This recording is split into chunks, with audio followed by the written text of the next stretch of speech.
Good morning, and sorry for a little delay. I was having some trouble getting Spreaker and everything going here, but we got it going, and hey, it's ready for playoff time. It's October 1st, and who's excited other than me? We're going to deep dive this morning into the National League wild card game tonight in our nation's capital. It's the Nationals, it's the Brewers, and I think it's going to be a great game. But before we get into that, last night I was involved in a draft of playoff teams for a fantasy championship that will go into fantasy playoffs. Okay, so you only drafted players who were in the playoffs. And so here's my team. I loaded up on Astros, bats. So I got Altuve, Correa, I know he's hurt, but I think he's going to play. Michael Brantley. I got George Springer. And then I added Sean Murphy, Kurt Suzuki, Matt Adams, Tommy Edman, Matt Beatty for the Dodgers, Brett Gardner, Adam Eaton. I don't know. We'll see how it goes. The thing is, when your players are eliminated, you are too, right? So we'll see. I've never done this before. I honestly didn't know what I was doing. Nothing new there. I do that a lot. But we'll see. Great guys, you guys in the chat room involved in the draft with me. It started off kind of slow. I got a little frustrated. Somebody finally told me, hey, Arnie, come down. But we started over many times. I'm like, what's going on here? We finally got it going. It ought to be a lot of fun. I will probably go out early and lose and finish last. But what's new? So we're talking Nats. We're talking Brewers this morning. I'm going to start off and finish off at the end of the show. We'll talk a little bit about Oakland and Tampa. Deep chat room. Let's talk about Brewers. Let's talk about Nationals. Okay, so over the winter, let's go back a little bit. The Nationals are built on starting pitching.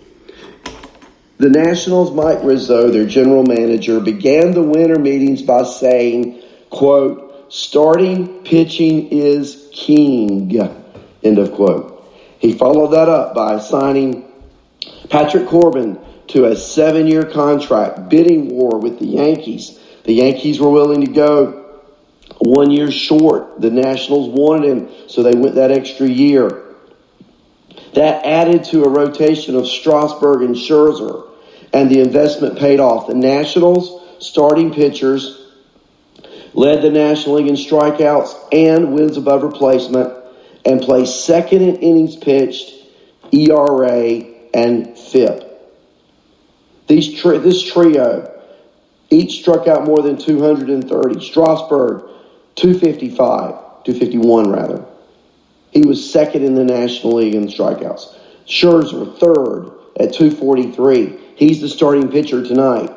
Corbin, fourth at 238. They were first, fifth, and 10th in FIP. So you look at tonight's game, you've got Scherzer starting. Just a few key statistics. I look at Brewers batters against Scherzer.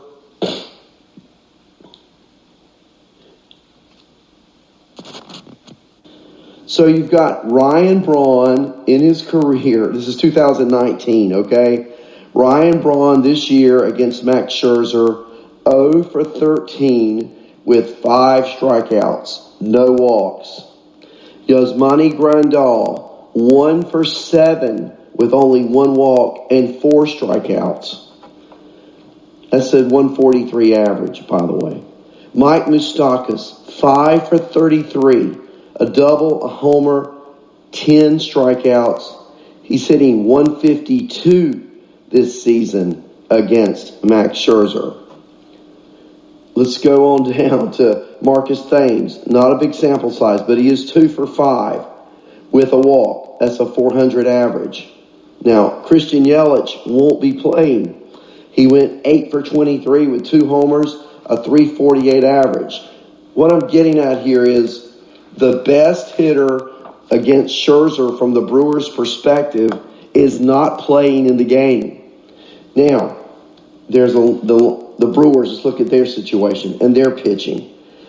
They're an all-hands-on-deck approach.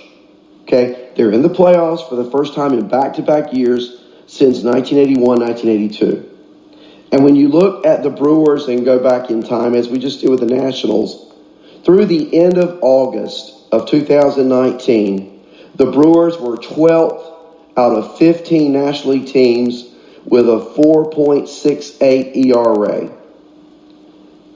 In August, at the end of August, Julius Chastain, the opening day starter, had been released. Zach Davies was the only member of the starting rotation at the start of the season still standing in late August. Everyone else had either been released or was on the injured list. So Davies scheduled to start the Brewers' August 31 game against the Cubs at Wrigley Field. The Brewers were 2 games over 500. They were 5 games on August 31st behind the Cubs in the chase for the second National League wildcard spot, with Philadelphia and Arizona both ahead of them in the standings. Counsell, sensing it was urgent, it was now or never, he approached Davies and he told him, I intend to manage this game like it's a playoff game. He told Davies, don't leave anything out there. Davies only pitched 4 2/3 innings. He threw 77 pitches. The Brewers won the game 2-0. Reinforcements arrived the next day at the trade deadline. And the Brewers then went on a 20-7 September. And it was fueled by a pitching staff that went from 12th in the National League over the first 5 months of the season to the best in baseball in the month of September with a 3.01 ERA. And in only 3 of the 27 games during the month of September did Milwaukee starters throw a pitch past the 5th inning. Only 3 of those games. And in none of those games in September did a starter ever throw 100 pitches. So what I'm getting at is Milwaukee is in the winning mode. They've gone 20-7 in September, and they've done it by piecing together the pitching and treating every inning like a playoff game. So they're geared to what's going to come their way today. Now, Woodruff starts today. And let's take a look at Brandon Woodruff. Expect him not to go very deep in the game. But here are some statistics of Washington National hitters this season against Brandon Woodruff. Brian Dozier, 2 for 4 with a homer. Now, none of these are over 10 at-bats. Okay? Anthony Rendon, 1 for 9. Adam Eaton, 1 for 6. Howie Kendrick, 0 for 2. Juan Soto, 1 for 1. Michael Taylor, 0 for 4. Trey Turner, 1 for 6. Geraldo Parra, 3 for 4.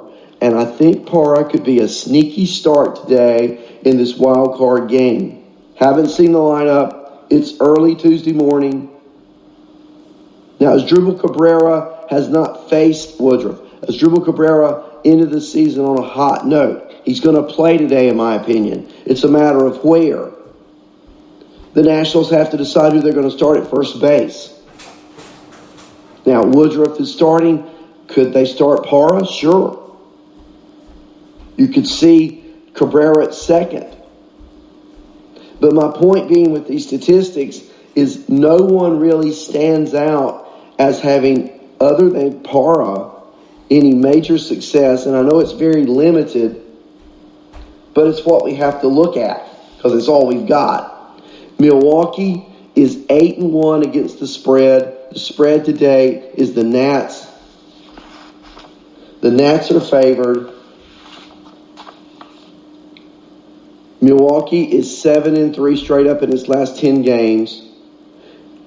Milwaukee is 5-1 against the spread in its last 6 road games against Washington. Washington is 5-0 against the spread in its last 5 games and 8-0 straight up in its last 8 games. What's that saying? Don't look at betting lines if you're deciding who's going to win the game. On the year, Brandon Woodruff is 2-0 with a 0.26 ERA against the Nats. Scherzer is 2-2 with a 2.29 ERA in 9 career appearances. That's 8 starts against Milwaukee. So both pitchers have fared well. Now, what about injuries? And I want to just in a moment take a look at each position as we look at each team and contrast those. But Lorenzo Cain is a huge player for the Milwaukee Brewers, and his availability for today's game is expected to come down to a game-time decision.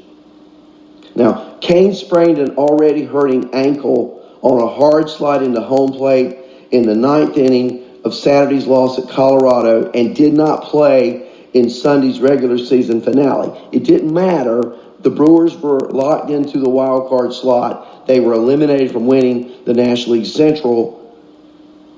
He was on the field for an optional workout Monday afternoon at Nationals Park. He took batting practice, and I would describe it as gingerly running the bases. The Brewers must submit a 25-man roster for the game this morning, and that will provide a first clue about Cain's status. So, if he's not on the roster submitted this morning, he's not playing. If he is on the roster, then they think it's a game-time decision. Cain said, quote, "A lot would have to go wrong for me not to play this game," end of quote. Cain is a gamer. He's a World Series champion. And look for Lorenzo Cain to be in that lineup this evening in Washington. Before the injury, Cain proved he can impact a game when he's less than 100%. He was battling a sore knee, and with his left ankle heavily taped, he made 2 sensational catches against the Rockies this weekend, one including a leaping catch at the center field wall to pull back what would have been a 2-run homer. Cain will be out there. That's my prediction. Now, that isn't the only injury. Ryan Braun, who, seemingly stays hurt, right? He will start in left field against the Nationals. He sat out Sunday and Monday's practice with a left calf strain.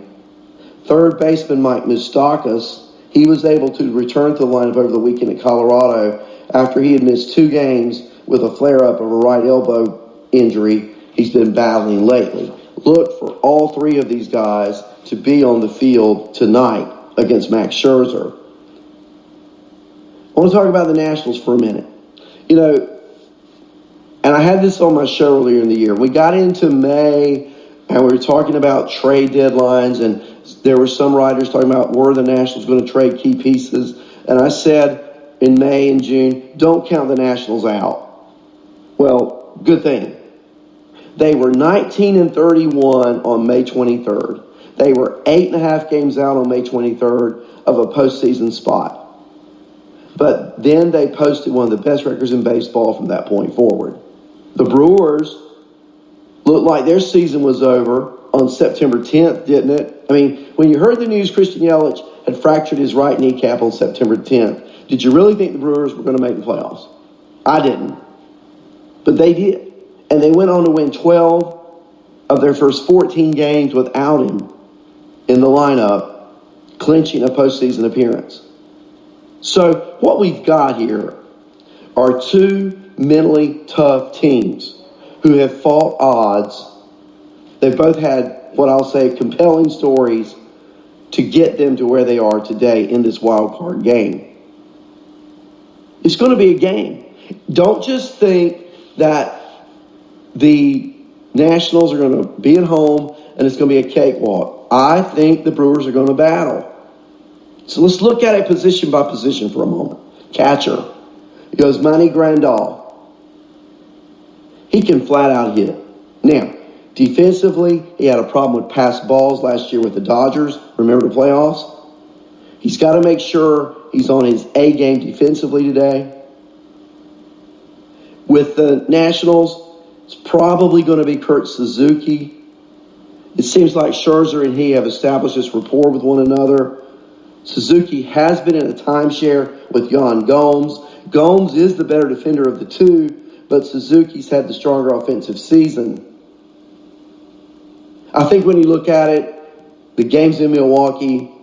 I got to give the advantage there slightly to the Brewers, Yasmani Grandal. So put one in the column for Milwaukee. First base. Now, the Nats, I don't know who they're going to start. Okay, here's why I say that. First of all, the Brewers are throwing a right-hander. Howie Kendrick usually starts against lefties. Asdrubal Cabrera is red hot. Matt Adams or Ryan Zimmerman could also start at first. So I'm not really sure what they're going to do there. The Brewers are going to start Eric Thames. He had an 851 OPS. Kendrick's OPS was 966. I'm going to say it this way. Advantage Nationals if Kendrick is at first base. Advantage Brewers if he's not. And I don't have access to a lineup this morning. Second base. Kendrick could be there, or it could be Cabrera. Now, Cabrera's OPS is 969 since joining the Nationals in early August. And he's taken away some time from Brian Dozier. The Brewers, well, they have rookie phenom Keston Hiura. Wow, what a game he's had.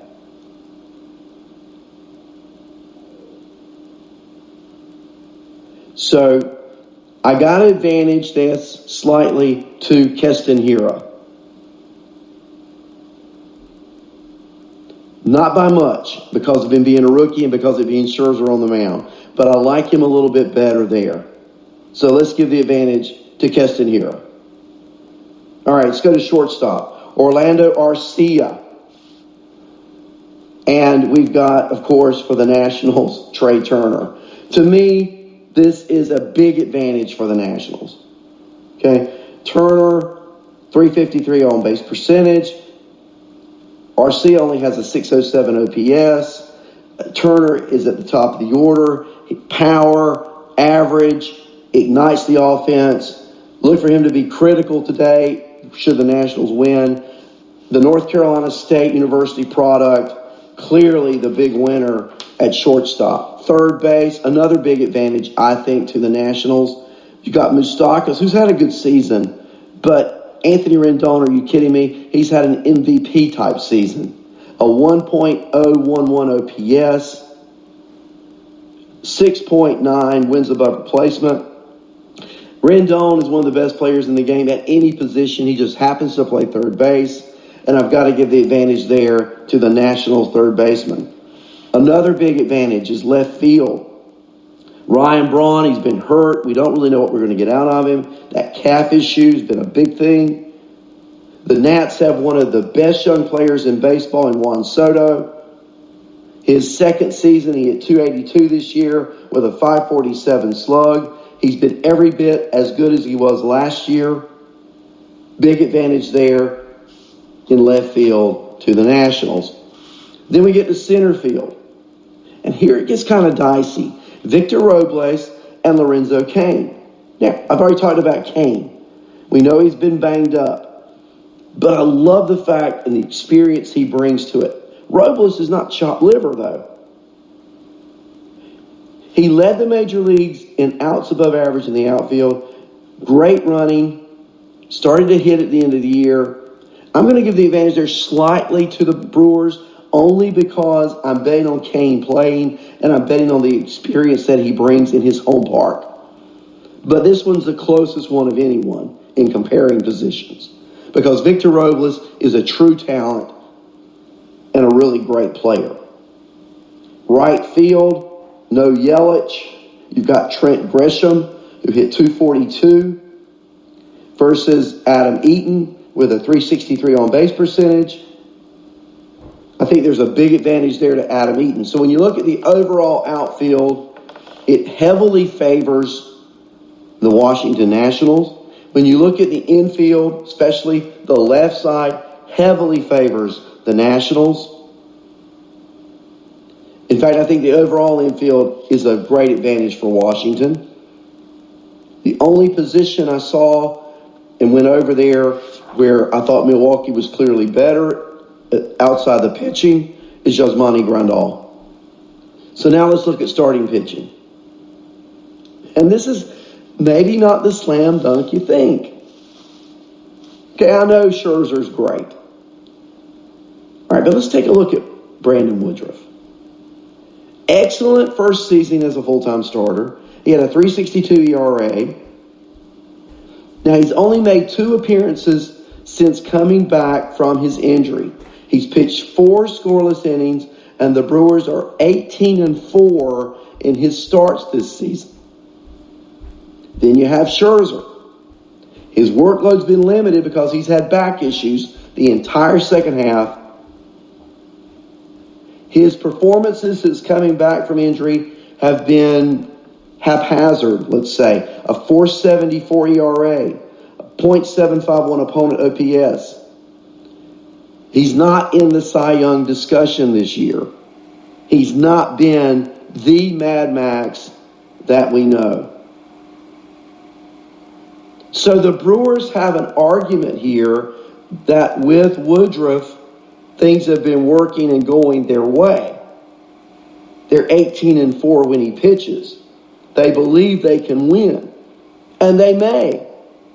But do you really go against Max Scherzer with a season-ending game on the line? I can't.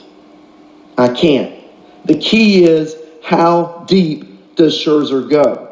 If Scherzer can go 7 or 8, that means he's been effective and probably Washington leads the game. If, however, Scherzer runs into trouble and he has to leave early, Brewers can win this game.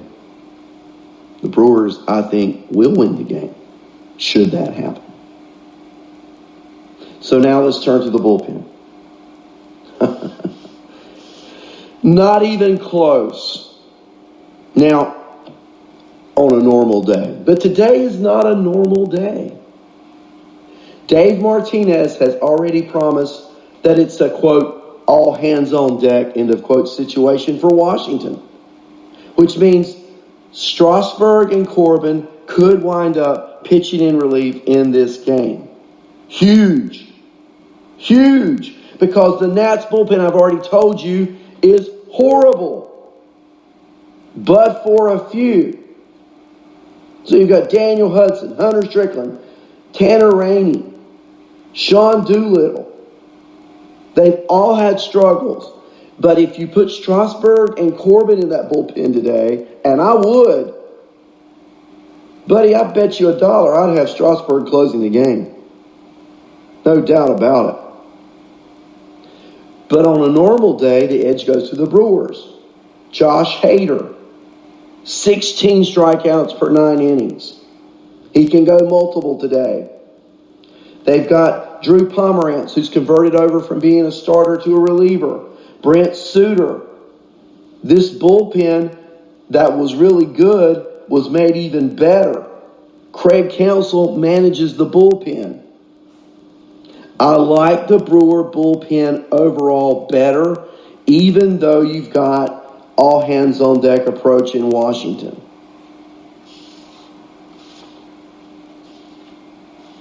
So,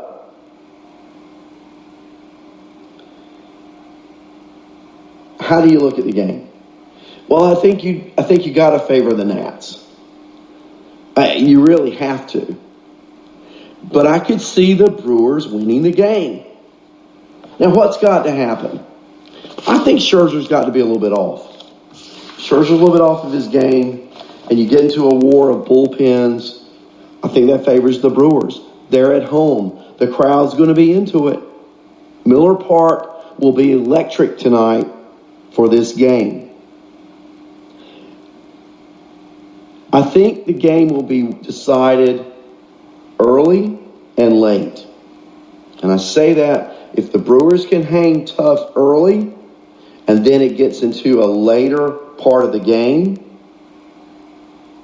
Milwaukee has last at bat. They have last at bat. They have Moustakas and Kane who have been in the battles. They've won the World Series. They've been underdogs before. They're taking this chip on their shoulder into this game tonight, and they're going to wear it well.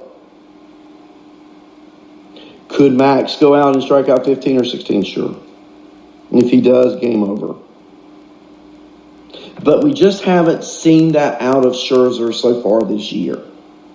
Not to say he won't do it. Not to say he can't do it. I think it comes down to how Max Scherzer proves himself. We've seen other pitchers in big moments come through with big games. We've seen big pitchers in big moments not come through. How Scherzer goes, go the Nationals. I'm going to take the Nationals. I'm going to predict the Nationals win. But it falls on the right shoulder and right arm of Max Scherzer. Now, briefly, tomorrow we've got Oakland and Tampa. I want to dig deep on that, but maybe later today on another show. But you've got Charlie Morton going for Tampa. And Charlie Morton clearly the ace of that Tampa staff. And I think that'll tend to neutralize somewhat Marcus Semien, who I've talked about for the last few weeks being a potential most valuable player for the Oakland Athletics. It may neutralize Matt Chapman. And I think it was Lenny and Andrea talking about yesterday, Matt Chapman and Matt Olson have the same number of home runs and the same number of RBIs. Now, let's back up. Olson missed 6 weeks. Olson had a great season. Olson is a left-handed bat. And I think Matt Olson is a key component against Charlie Morton in that game tomorrow. Now, Oakland has gone back and forth on who's going to be their starter. For me, it's a no-brainer. It's Sean Manaea. He's been the hottest pitcher. He's been consistently the hottest pitcher since coming back from injury. And he's a lefty. And when you look at that Tampa lineup, they don't hit lefties that well. Austin Meadows, much less effective against left-handed pitchers. Ji-Man Choi, much less effective against left-handed pitchers. So if I'm Bob Melvin, I give the ball to Manaea. I have Mike Fiers ready in long relief, basically, as another backup. He's a starting pitcher. He's been their most consistent, although the last month of the season, not so much. You've got Luzardo in the bullpen, and Luzardo has been a phenom lefty, as he's been everything is advertised. And then you've got a deep bullpen. You've got the great closer. If this becomes a bullpen game, Oakland and Tampa, then we're in for a show, because Tampa also has a great bullpen. I just think this could be a 1-0, a 2-1, a 3-2 kind of game. And again, I like the fact that Oakland is the home team. This game could go extra innings. Really. And if it does, again, I like Oakland. I'm going to pick Oakland. I love Charlie Morton. I think he is an ace. I just think Oakland will find a way. They have been resourceful all year. They've won games in the ninth inning all year. That's how they're built. Good power hitting team. Of course, it's a pitcher's park, right? Fly balls go to die at the Oakland Coliseum. They really do. So let's look at that Oakland-Tampa position by position, similar to what we did, if you will, just a few moments ago with Milwaukee and Washington. Travis d'Arnaud, he has been the Renaissance man, really. After presumed starter Mike Zunino went down and wasn't hitting, d'Arnaud has been better than league average. But also A's rookie Sean Murphy, a 946 OPS. Of course, he's only had 54 plate appearances. And the Rays are, I guess, average pitch framers, while Fagley the backup in Oakland now has been a negative. Just too much, not enough to show about Murphy. I do like him. I think he's hot. But I don't see either team having a clear advantage here, so I'll call that a neutral. First base, I talked about G-Man Choi struggling against lefties. Jesus Aguilar could play, but Matt Olson is just one of the baseball's hardest hitters. 36 homers, great defense, big advantage there to Oakland at first base. Second base, it's really not a strong position for either team. I don't see it that way. Tampa's second basemen have hit near league average clip. Oakland's have not. Jurickson Profar has failed to live up to expectations. And so whether it's Eric Sogard, who's been hurt in the last few weeks, recently Joey Wendell, who's been disappointing, Brandon Lau, who's been out, I still think, but he's back now, I still think the Rays have a small advantage there. Shortstop, no doubt. I've been touting Marcus Semien. He's the top 3 most valuable player, I think, in the American League. A 139 OPS, 33 homers. He's improved his defense. Huge advantage at shortstop over Willie Adames to Oakland. Third base, enormous advantage to the A's again. No matter who plays there for Tampa, it's been a revolving door. Matt Chapman, the best defensive first baseman, also 36 homers. Huge edge there for Oakland. Left field, Seth Brown, Chad Pender duo versus Austin Meadows or Tommy Pham. Either way, it's an advantage to Tampa. Center field, Kevin Kiermaier has been probably the best defensive outfielder in baseball for the last several years, but he can't hit. He just hadn't hit. Now, he might hit, but the A's have gone with Ramon Laureano. He's been incredible. Cana, after he was injured, came on, was a defensive upgrade, actually, and played really well. Cana has been spectacular since overtaking the job, 273 average, and I give Oakland a small advantage there. Right field, again, it depends who plays for Tampa. It might be Meadows. If not, it'll be Avisel Garcia, 20 homers. Laureano has a cannon arm, playing right field. Piscotty hasn't played in a month. He was activated a few days ago and may be available. I'm going to call that a toss-up. Designated hitter, well, what's going to happen there with Tampa? Diaz has been hitting lately. Is he coming back to play? We'll see when the lineups are released. Could it be Pham or Lau? Yeah.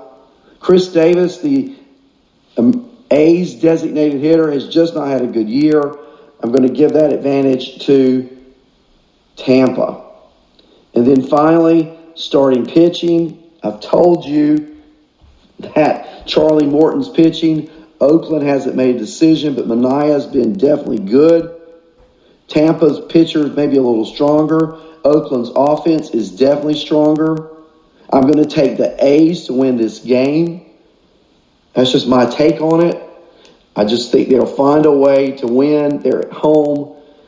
I like the home teams in these situations. So, I've got Washington advancing tonight. I've got Oakland winning tomorrow. We'll see how that goes. Of course, tonight's game's at 8 o'clock. We'll all be tuned in. It's the only show in town. So if you're a sports fan, and we are, you got to be watching that game tonight, right? So we'll see how it goes. Hey, thanks for being with me this morning. I've enjoyed it. Great time. I'll be back on Thursday, probably then in my regular slot. Looking forward to hearing a lot of stories from Lenny on his road travels in Arizona. I want to hear about all the prospects he's seen. Can't wait. I got a kid, Lenny, I want you to look out for. He played in the Carolina League. Bubba is his first name, okay? He's a center fielder. I want you to take a look and see if you see Bubba playing. He's a great kid. Talk to him. I gave him sunflower seeds. Bubba Thompson's his name. I gave him sunflower seeds before games, so he likes the pickle flavor variety. That's right, the dill pickle flavored sunflower seeds. So if you see Bubba Thompson, Tell him that your friend in North Carolina, around Kinston, I don't live in Kinston, but that's where he played, that brought him sunflower seeds says hello. How about that? Enjoy your day. Go watch the game tonight. Support your podcasters.